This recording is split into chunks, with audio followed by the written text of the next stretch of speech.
Hi, Drew here with another video for Footy Index Scout. Today we're taking a look at a few potential mistakes that beginners on the Football Index might easily fall into.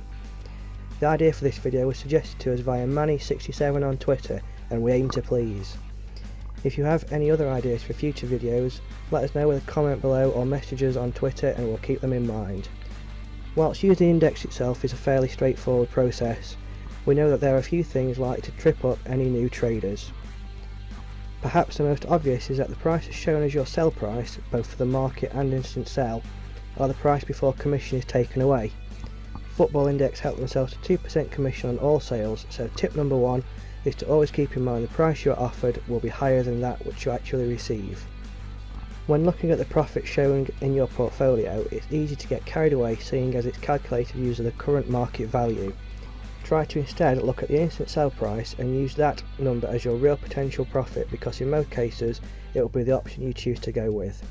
Buying a tracker may seem like a good idea when first starting out on the index, especially if you're not overly familiar with the footballers themselves.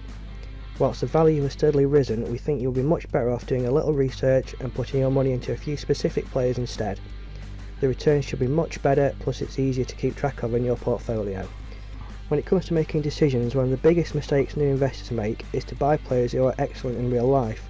The rationale is perfectly understandable.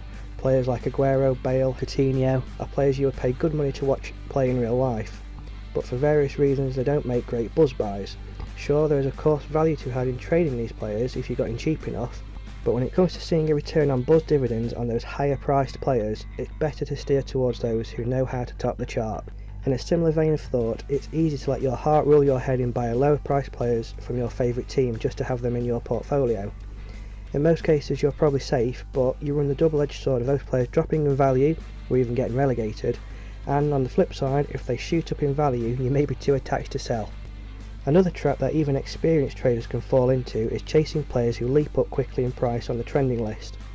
The temptation is to worry about missing out on a player who may soon be out of reach. But as we've seen recently with Dimitri Payet, there does come a point where the price stops rising and begins to drop fast. In this example, you see Payet trending at £2.11 and on course for a buzz win. You think, I'll jump on that train, there may be a few buzz wins in this for me. On the 12th of January you buy 100 futures at £2.11, which equals a £211 outlay. Payet wins the buzz that night, but as you didn't buy him 24 hours before, you miss out. Still, he looks like being on for a win today, so hold out for the buzz anyway, even though his price is dropping. You get a nice fiver to wake up to on the 14th of January, but now see his old news nowhere near the buzz. You then check his price to see it at £1.62 with an instant sell value of £1.58. In leaving the Premier League, his price is only going one way, so you have to cash out quick to cut your losses. Selling at £1.58 minus your commission leaves you with £154.84. Even factoring in your buzz win, and that trade is exited with a total of £159.84 return. With your excited initial outlay trying to catch the train on £211 minus selling for £159.84, you've got yourself a £51.16 loss in just 2 days. Mark our words on this one, it's sometimes better to stay at the station. This point also rings true when buying newly promoted players.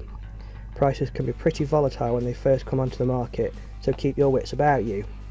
Have a maximum price in mind before they enter the market, and if it quickly goes above that, it's best to watch the price for a few minutes before making a fresh judgment call.